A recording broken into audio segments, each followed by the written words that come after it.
Halo semuanya, Assalamualaikum warahmatullahi wabarakatuh. Salam sehat dan salam sejahtera untuk kita semua. Apa kabar anak-anakku semua dari kelas 71 sampai dengan 74? Tentunya dari hari harapan Bapak ya, kalian semuanya dalam keadaan sehat dan tetap semangat untuk bisa mengikuti pembelajaran. Ternyata kita sudah kembali ke sekolah nih ya, walaupun memang masih dalam kondisi terbatas dengan kapasitas hanya 50% di dalam kelas dan sistemnya bergantian dan nanti ada penjadwalan, tapi kita masih tetap semangat mengikuti pembelajaran yang baru ini dari sekolah dan nanti pun juga kalian akan mendapatkan tambahan dari rumah. Di rumah tetap bisa jalan belajar dengan baik dan di sekolah pun juga kalian belajar dengan baik. Bisa bertemu lagi dengan teman-teman, dengan kawan-kawan, dengan bapak ibu guru kalian. Dengan harapan tentunya kalian bisa selalu semangat dalam belajar. Pada pertemuan kali ini, kita akan membahas sebuah topik yang baru, yang menarik, yaitu perumusan dan pengesahan Undang-Undang Dasar Negara Republik Indonesia tahun 1945. Dan inilah tema kita pada kali ini. Nah, kita sudah tahu ya bahwa negara kita ini adalah negara yang berdasarkan hukum, punya aturan yang jelas bahwa kehidupan masyarakat itu dijamin dan tetap dibatasi sesuai dengan aturan yang ada. Nah, kenapa sih Pak kita perlu belajar tentang hal ini? Yang tentunya membuat para tokoh bangsa pada saat itu tidak mudah untuk membentuk sebuah rancangan hukum dasar. Kenapa? Karena mereka harus tetap mendengar dari seluruh aspirasi masyarakat Indonesia dan tentunya ini kita adalah negara hukum dan masyarakat itu harus bisa dikendalikan supaya tidak melakukan tindakan semena-mena. Nah, untuk hal itu kita harus bisa belajar dari sejarah bagaimana sih kita bisa menghayati, menilai kesejarahan perumusan Undang-Undang Dasar 45 untuk diri kita yang lebih baik. Dan kita juga mendukung nih apa yang dilakukan oleh para tokoh bangsa pada masa itu untuk membentuk mengesahkan Undang-Undang Dasar Negara Republik Indonesia tahun 1945. Dan tentunya kita akan bisa melihat, kita akan melihat menganalisis sejarah dari perumusan Undang-Undang Dasar 45 itu sendiri dan bagaimana kita bisa tahu oh proses sejarahnya itu ya seperti ini dan ini akan kita pelajari bersama-sama. Kalian sudah membuka buku paket kalian? Nah, silakan dibuka buku paket kalian halaman 64. Nah, berbicara tentang Undang-Undang Dasar 45, ini kita berbicara tentang bahasa hukum. Nah, bahasa hukum dari UUD 45 itu disebut dengan konstitusi. Apa sih dimaksud dengan konstitusi? Konstitusi adalah hukum dasar yang menjadi pegangan dalam penyelenggaraan suatu negara. Nah, bahwa Undang-Undang Dasar 45 itu sendiri itu adalah hukum dasar yang menjadi pegangan dalam suatu penyelenggaraan negara. Nah, konstitusi kita itu apa? Konstitusi kita itu disebut dengan Undang-Undang Dasar 1945. Itu bagiannya itu sama. Ya. Nah, konstitusi itu ada dua jenisnya. Ada konstitusi tertulis, ada konstitusi tidak tertulis. Kalau konstitusi tertulis itu ialah konstitusi yang sudah dibukukan, ditulis atau diketik atau yang bisa dilihat oleh mata kita sendiri. Itu jenisnya apa? Undang-Undang Dasar 45. Kalau Undang-Undang Dasar 45 kan sudah dibukukan, kita bisa melihat. Kalau konstitusi tidak tertulis itu disebut dengan konvensi. Konvensi itu apa? Kebiasaan-kebiasaan masyarakat, kebiasaan-kebiasaan penyelenggara negara dijadikan acuan dalam sebuah aturan. Nah, apa sih contoh dari konvensi? Konvensi itu contohnya pidato Presiden Indonesia setiap tanggal 16 Agustus. Nah, setiap omongan, setiap pembicaraan dari Presiden itu akan jadi acuan dalam aturan kita di masa hari ini dan masa akan datang di 1 tahun kemudian. Oke.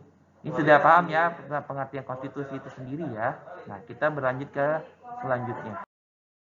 Ya, di halaman 66 di buku paket kalian itu sendiri ya. Kalau di dalam PowerPoint ini kita bisa melihat bahwa rancangan Undang-Undang Dasar 45 itu dilakukan pada sidang BPUPK yang kedua tanggal 10 sampai dengan 16 Juli 1945. Yang panitia BPUPK itu membentuk kembali panitia-panitia kecil yang antara lain ada panitia hukum dasar, yaitu panitia perumusan konstitusi atau panitia perumus Undang-Undang Dasar 45. Ada panitia pembela tanah air, itu pembela keamanan dan kedaulatan negara. Ada panitia ekonomi. Nah, fokus kita pada pertemuan kali ini kita akan membahas tentang ini. Panitia hukum dasar. Nah, kalian bisa melihat di halaman 66 ya. Itu ada tahapan demi tahapan dari sejarah BPUPKI yang kedua ya. Di tanggal 13 Juli ya, di tanggal 13 Juli 45 itu membahas tentang lambang negara. Negara kesatuan. Terus lembaga legislatif di sini adalah MPR gitu ya. Dan lainnya. Itu di tanggal 13. Di tanggal 14 itu, nah di sini merancang Undang-Undang Dasar yang hasilnya itu pasal-pasal dari rancangan Undang-Undang Dasar 45 itu berjumlah 42. Nah, jadi intinya di dalam perumusan hukum dasar ini kalian bisa lihat di tanggal 14 Juli 45. Di situ panitia sudah merancang tentang hukum dasar. Nah, hukum dasarnya itu yang apa? Ini kita belajar sebelumnya yaitu tentang isi dari Piagam Jakarta. Kalau kalian bisa melihat isi Piagam Jakarta, kalau kalian coba browsing di internet, isi Piagam Jakarta itu pada prinsipnya sama dengan isi pembukaan UUD 45 yang sekarang. Jadi dari isi Piagam Jakarta itu dibagi lagi oleh panitia menjadi hal yang lingkup lebih kecil. Nah, kalau di dalam Undang-Undang Dasar 45 itu dibagi menjadi 3. Nah, ada 3. Yang pertama adanya pembukaan. Pembukaan itu terdiri dari 4 alinea. Yang kedua, ada batang tubuh. Batang tubuh itu disebut dengan pasal-pasal. Pasal demi pasal, dalam pasal itu ada ayat demi ayat. Itu disebut dengan batang tubuh. Jadi batang tubuh itu dari mana asalnya? Dari pembukaan. Dari pembukaan itu dikerucutkan lagi menjadi pasal demi pasal yang berjumlah 42. Ya. Nah, lalu tahapan di berikutnya itu adalah penjelas. Nah, jadi dari rumusan itu nanti menjadi sebuah hukum dasar yang satu yang disebut dengan Undang-Undang Dasar 45. Jadi di Undang-Undang Dasar 45 itu di tanggal 14 itu juga yang tadi saya bilang ya, ada 3 bagian. Kalau pembukaan itu sudah dibahas di Piagam Jakarta. Nah, dari Piagam Jakarta itu menjadi rujukan oleh panitia perumus Undang-Undang Dasar 45 untuk membentuk batang tubuh. Jadi batang tubuh itu ada pasal-pasal, ayat-ayat. Ya. Nah, kalian nanti coba browsing, oh ini disebut dengan pasal, misalnya ada pasal 1, pasal 2, pasal 3, pasal 29, itu disebut dengan batang tubuh. Pasal 1 itu nanti ada 3 ayat. Ada 3 ayat. Nah, itu disebut dengan ayat. Dari pasal itu ada ayat demi ayat. Nanti kalian coba browsing di internet. Nah, dari batang tubuh nanti ada penjelas. Nah, itulah nanti yang dirumuskan oleh para pendiri bangsa pada masa itu. Sudah saya jelaskan. Fokus dalam sidang BPUPK yang kedua ini adalah merancang undang-undang untuk merancang isi undang-undang. Nah, isi undang-undang ini, Undang-Undang Dasar ini yang saya sebut adalah tadi tentang pembukaan. Tadi pembukaan sudah ada ya, ada pembukaan. Pembukaan. Yang kedua adalah batang tubuh. Batang tubuh. Pembukaan, batang tubuh, dan penjelasnya. Isi undang-undang ini nanti, itu yang saya bilang itu nanti adalah batang tubuh. Nah, batang tubuh itu dari mana? Ini berawal dari pembukaan. Dari pembukaan ini nanti dirincikan lagi menjadi batang tubuh. Nah, itulah fokus dari panitia perancang undang-undang dasar. Jadi, pembukaan itu dirumuskan kembali dalam lingkup yang lebih kecil yang disebut dengan batang tubuh. Yang ada pasal demi pasal, dari pasal itu ada ayat demi ayat. Nah, itu berbicara tentang sejarah dari perumusan Undang-Undang Dasar 1945.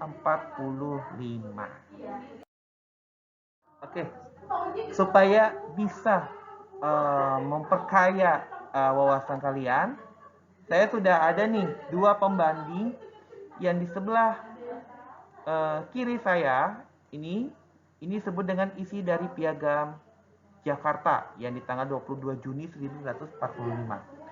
Dan ini adalah isi pembukaan UUD 45 yang sekarang. Yang sekarang nih, kalian bisa lihat ya. Ini isinya Piagam Jakarta dengan pembukaan UUD 45 yang sekarang. Nah, setelah kalian coba lihat dan kalian membandingkan, ini ada tugas yang harus kalian lakukan. Nah, apa saja di tempat tugasnya?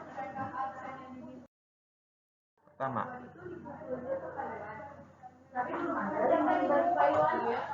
nah, ini tugas pertama. Setelah kalian membandingkan tadi isi Piagam Jakarta dengan pembukaan UUD 45, coba kalian analisi isinya itu apa saja yang beda dari Piagam Jakarta dengan pembukaan UUD 45. Yang kedua, setelah kalian tugas yang kedua adalah setelah itu kalian coba cari apa cita-cita bangsa yang terdapat di pembukaan UUD 45. Yang kedua, kalian bisa lihat, coba kalian cari apa isi dari tujuan bangsa Indonesia yang ada di pembukaan UUD 45. Oke, 2 tugas ini kalian kerjakan di dalam buku tulis, lalu kalian beri nama di buku tulis kalian, langsung dijawab saja juga boleh, mau di soalnya juga boleh. Setelah itu kalian tanda tangan orang tua dan kalian share tugasnya di Classroom. Ya, saya tunggu penugasan ini sampai minggu depan. Semoga kita masih bisa ketemu di pertemuan berikutnya. Oke, terima kasih semuanya sudah menyaksikan pembelajaran kita pada kali ini. Kalau ada pertanyaan atau ada kesulitan, silakan bisa bertanya langsung ke saya, bisa melalui secara japri. Terima kasih. Assalamualaikum warahmatullahi wabarakatuh.